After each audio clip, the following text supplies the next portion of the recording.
basement. What are you gonna do? Never get done unless I do it. So, you know, I don't know how anybody in ministry gets anything done. I really don't. I don't. Since I've been going through this, you know, I could see it. I could see it happening in me. But, really, in the summer of 2012 is when it started going like all day, where it just, he had my attention 24/7, you know. Then it got, but I could stop, you know. I could stop and go do what I needed to do, and I could get things done, you know. Not now, not now, not since, I don't know, last summer sometime. It was just different. It's different. My spirit was different. It was different. And I work from home, right? I don't have my time because I could see me not, you know, doing my work because he had my full attention on this. And, you know, he doesn't care about that other stuff. He doesn't. He doesn't care about that other stuff.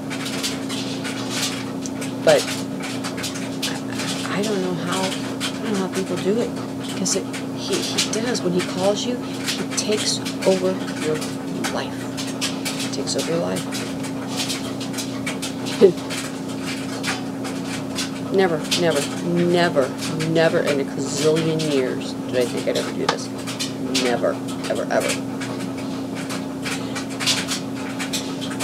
Again, for those who didn't see the, you know, first of my videos where I talk about everything, again, I will tell you this. Please do not go by the name, because I talk about everything. I may only talk about that title for 5 minutes and everything else for 25 minutes. I talk about everything, so never go by the titles, because I'm a bad titler. I will tell you that. I'm a bad titler. But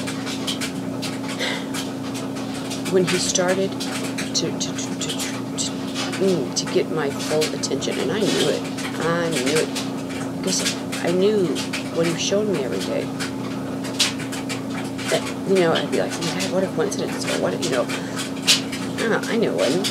I knew exactly what it was, and I was just like, no, this is God. God is showing me. God is teaching me. He wants me to know this. And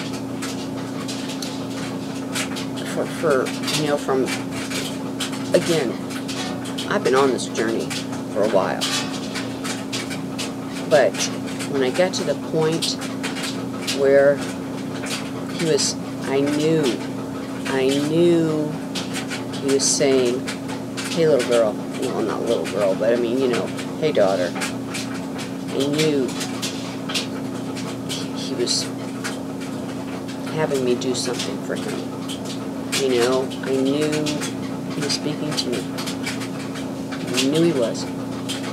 He'd been speaking to me for a long, long time. And he's speaking to a lot of you for a long, long time. It's just we don't believe it. Again, because the world tells you you're fruitcakes. You know, oh, they're talking to God, or they think God's talking to them, you know. You know what I'm talking about. They do. What a shame.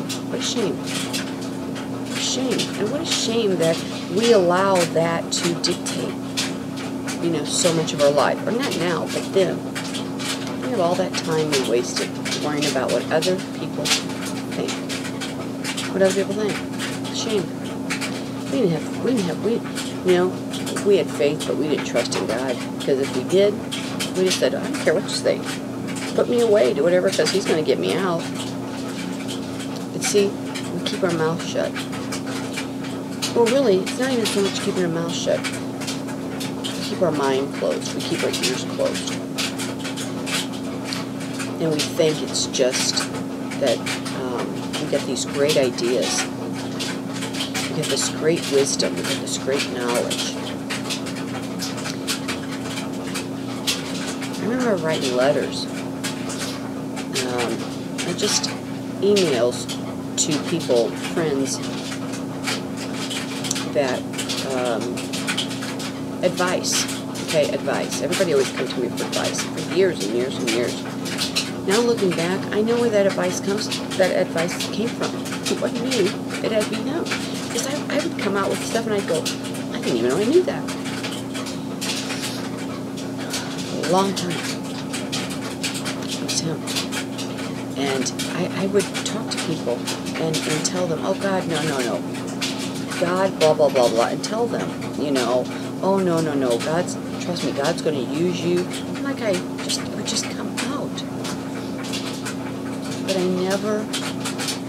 never had that faith in me to think that, who was I? I'm nobody.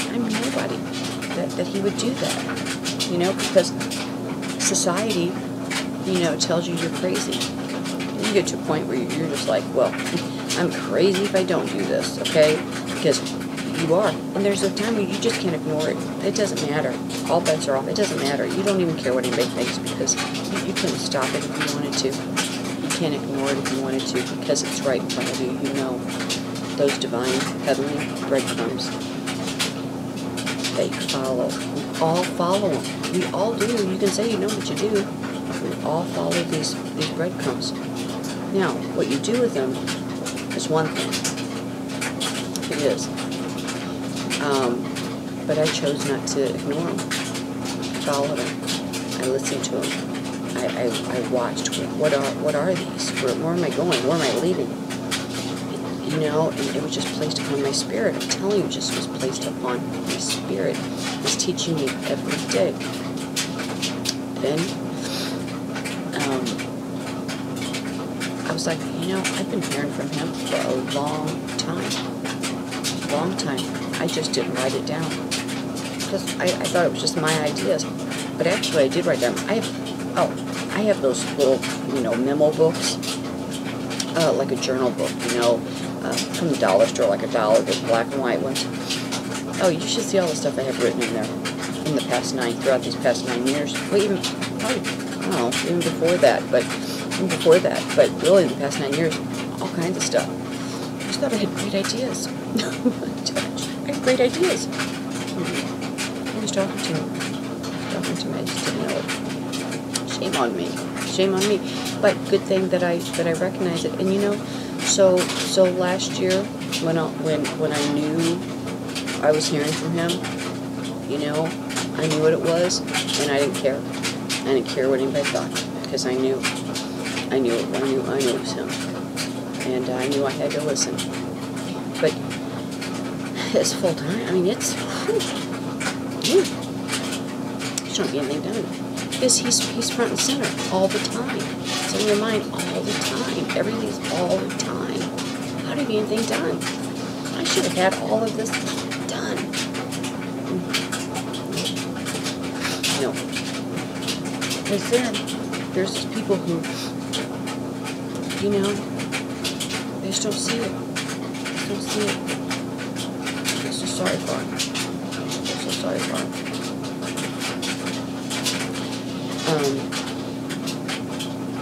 But listen.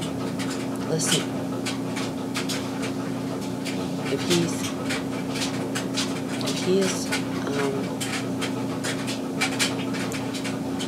you're like me, got all these great ideas, know who they're from.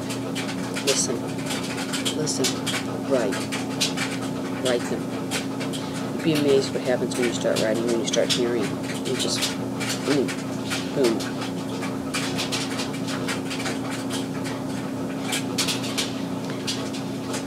I got a message on March 8th.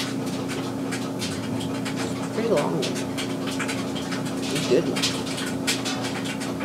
I was going to release it, but I haven't.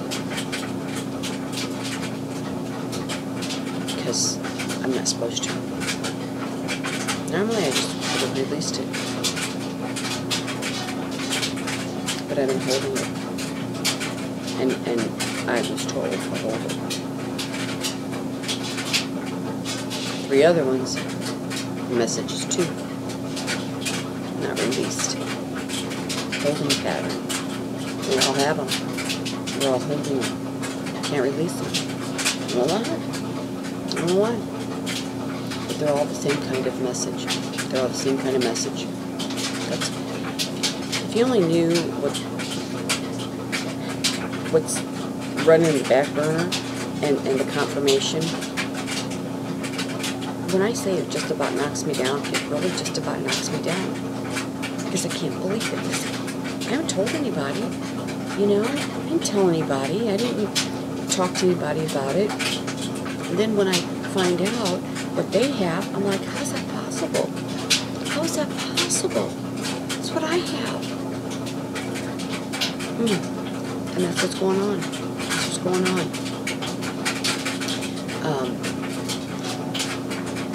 But we all have messages. We're all holding. We're all holding a pattern. I don't know. I don't know when. You know? That's why I think it's close. That's why I think it's super, super close. I don't know when. I never get a time. I get a now. But I don't know what this now is. But I get a now. But I never get a specific time. But, I think it's close. I don't know when. I have to be ready every day. Every day. And if you're worried about your kids, I'm going to do another video about your kids. But you got to be ready every day. Cleanse this. Get it out. You don't want to have to reconcile. The darkness is for the reconciliation. Okay? That's what it's for. The sleeping church, the ones that have to stay 40 days, it's your 40 days of wilderness, of reconciling, because they weren't ready. They weren't ready. Be ready. Get it out. Stay with Him. Stay close to Him. You know, all of us have lost everything. We really have. It's okay. It's okay. Think of what we have. Then here doesn't matter to me. It's there. That's eternal. I know she's up there. It's eternal. It's forever. I want my closets full up there. I want my, you know, my treasure saved up there.